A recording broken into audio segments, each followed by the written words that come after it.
তো বাবা গেছে ওই যে ওইদিকে চলে গেছে হাত ধুতে। আমরা এখান থেকে যাব রিলায়েন্সে। বাবাকে বলেছি যে আমি আমার ড্রেস কিনবো, কিন্তু অ্যাকচুয়ালি আমরা কিনবো না, বাবাকে কিনে দেবো। এখানে যেতে হয় hi guys, welcome back to my another video. তো মা আসতে চাইছে এখানে, কষ্ট সৃষ্টি করে আসো। তো আমরা আজকে যাচ্ছি ভাষা মন্দির। কোথায়? ভাষা মন্দির। সেটা কোথায়? সেটা কৈলানের পরে। জানে কিনা দেখলাম। যাই হোক, আমরা যাচ্ছি ভাষা মন্দিরে। তো অনেকদিন আমরা ওখানে যাইনি, অনেক আগে গেছিলাম, আজকে আবার যাচ্ছি। ব্যাপারটা হচ্ছে কি, আমরা ভাষা মন্দিরে যাব, গিয়ে মন্দির ওখানে থাকবো কিছুক্ষণ, মোটামুটি 1-2 ঘন্টা থাকবো। তারপরে ওখান থেকে বাবাকে নিয়ে যাব। বাবার যেহেতু সামনে বার্থডে, সামনে মানে কদিন বাকি? 5-6 দিন বাকি। তো সামনে বার্থডে, তার কারণে বাবাকে নিয়ে আমরা যাবো কোথায়? রিলায়েন্সে।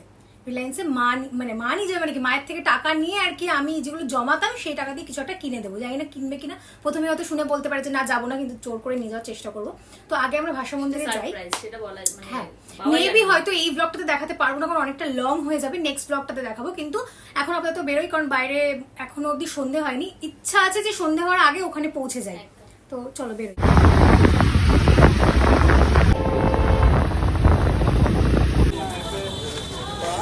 আজকে প্রচুর ভিড়।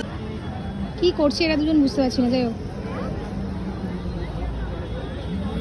প্রথম কথা হচ্ছে কি, মন্দিরের যে আরতিটা দেখতে পাবো সেটা ভাবিনি, ভেবেছিলাম হয়তো টাইমটা লেট হয়ে গেছে, কিন্তু না, সত্যি দেখতে পেয়েছিলাম।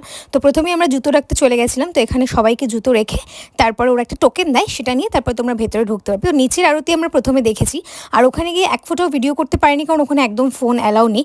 আর আরতি দেখতে এতই ব্যস্ত হয়ে গেছিলাম, ভিডিও কি করবো, মানে মনটা জাস্ট শান্ত হয়ে গেছিল দেখে। মা কেমন লাগলো আরতি দেখে? দারুণ দারুণ। তাই জলটা খুলে নিয়ে জিজ্ঞেস করে কেমন লাগলো আরতি দেখে? খুব ভালো লেগেছে, মনটা শান্তি হয়ে গেছে। চলো ওইটা দিয়ে বেরোতে হবে। নিয়েছি তো মন্দিরটা। রাধাকৃষ্ণ কি সুন্দর পিঙ্কি একদম, মানে পিঙ্ক কালারের ড্রেস পরেছে, তো খুব ভালো লাগছে। চলো ওইটা দিয়ে বেরোতে হবে, এটা দিয়ে বেরোতে যাবো। ফাইনালি ঢুকছি ক্যান্টিনে। মা আগেই ঢুকে চলে গেছে।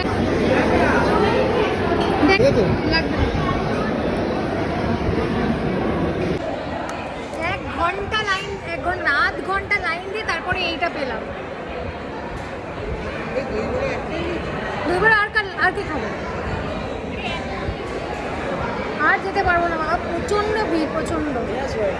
এটা নিয়ে আসবো?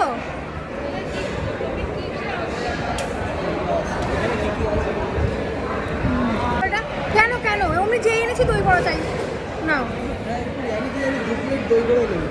মা আমি বুঝতে পারি না, নিয়ে আসবো একটা। দাঁড়াও, খাবারগুলো আসুক তারপর নিয়ে আসছি।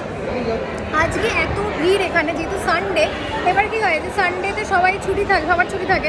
সানডেতে সবাই মানে এখানে বয়স্ক অনেকেই এসছে, যারা আর কি এমনি সময় আসতে পারে না ফ্যামিলি নিয়ে। তো আজকে দিনটা এসছে এরকম এটা, তো তার কারণে আজকে ভিড়টা অনেক বেশি। কিন্তু ভালো লাগছে, বলো না? গরমটাও বেশি, কিন্তু ভালো লাগছে।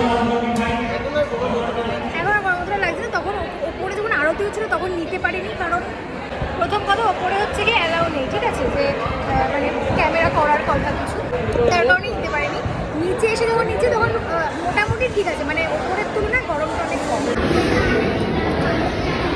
এখানে হচ্ছে কি এরকম টোকেন সিস্টেম, এই যে 11 ছিল, একটা 44 ছিল, আরও কত কিছু ছিল। তো বাবা গেছে এখন আনতে।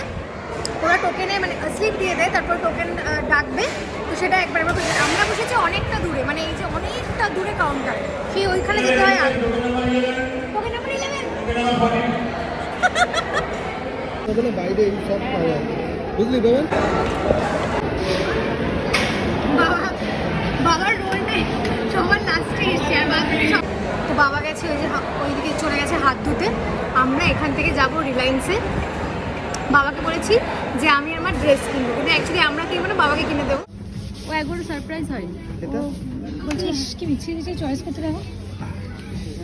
তো রিলায়েন্সে ঢুকতে না ঢুকতে বাবা বুঝতেই পেরে গেছিলো যে বাবাকে গিফট দেওয়া হবে। তো এখানে বাবার জন্য শার্ট দেখা হয়েও গেছিলো, আর তার ফাঁকে আমি একটুখানি আমার নিজের জন্য একটা টপ দেখে নিয়েছিলাম, যেটা দেখতে খুব কিউট। পিছনে ডিজাইনটা আমার সবচেয়ে বেশি ভালো লেগেছে। তো মাকে বায়না করলাম যেটা কিনে দাও, তো মা কিনে দিল। তো ব্লগটা আজকে এই অবধি। ভালো লাগলে অবশ্যই লাইক করে দিও। টাটা।